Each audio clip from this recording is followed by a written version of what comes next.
हुकूमत ने आलमी मंडी में पेट्रोलियम मसनूआत की कीमतों में कमी का इतराफ़ कर लिया। वफाकी वज़ीर पेट्रोलियम ने आलमी मंडी में पेट्रोल और हाई स्पीड डीजल की प्लेट्स कीमतों का चार्ट जारी किया और ये भी कहा कि आवाम को रिलीफ दिया जाएगा। वफाकी हुकूमत ने डीजल और पेट्रोल पर पेट्रोलियम लेवी में इजाफा कर दिया। वफाकी हुकूमत ने आज से हाई स्पीड डीजल पर पेट्रोलियम लेवी में ₹6.57, पेट्रोल पर लेवी में 39 पैसे का इजाफा किया। दूसरी जानिब आवाम अब भी रिलीफ के मुंतज़िर हैं।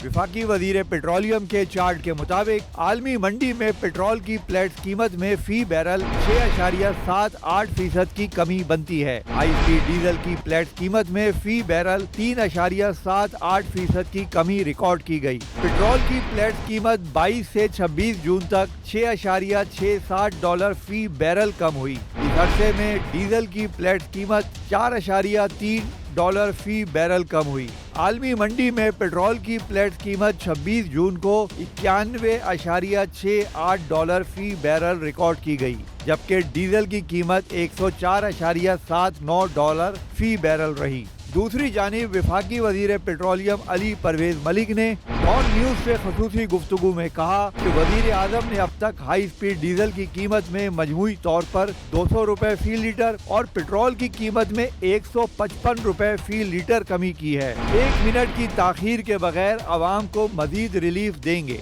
तेल की कीमतों ने बुलंद तरीन सतह को छुआ तो वजीर आजम साहब ने तकरीबन 129 अरब रुपए इस्तेमाल किए कि हम इस महंगाई के सामने बंद बांध सकें। खाम तेल बेपनाह गिरावट का शिकार हुआ है और जो प्लेट्स का डेटा जो पेट्रोल और डीजल का है, जिसके मुताबिक दिहाइयों से पाकिस्तान के अंदर कीमतों का तयन किया जाता है, उसके अंदर शायद उस किस्म की गिरावट नहीं आई। इंशाल्लाह ताला अल्लाह खैर रखे। जो हमारे कायदीन जो इक़दामात और जो कोशिशें कर रहे हैं, ये मुस्तकिल जंगबंदी की तरफ जाए, कीमतें गिरावट का शिकार हो तो हुकूमत 1 मिनट की ताखीर के बगैर सारे का सारा जो फायदा होगा वो अवाम को मुंतकिल कर देगी। अवाम मुंतजिर हैं कि खित्ते में जंग के बादल छट जाने के बाद सूरत हाल मजीद बेहतर हो जाए। आलमी मंडी में तेल की कीमतें कम होने से उन्हें ज्यादा से ज्यादा रिलीफ मिल सके।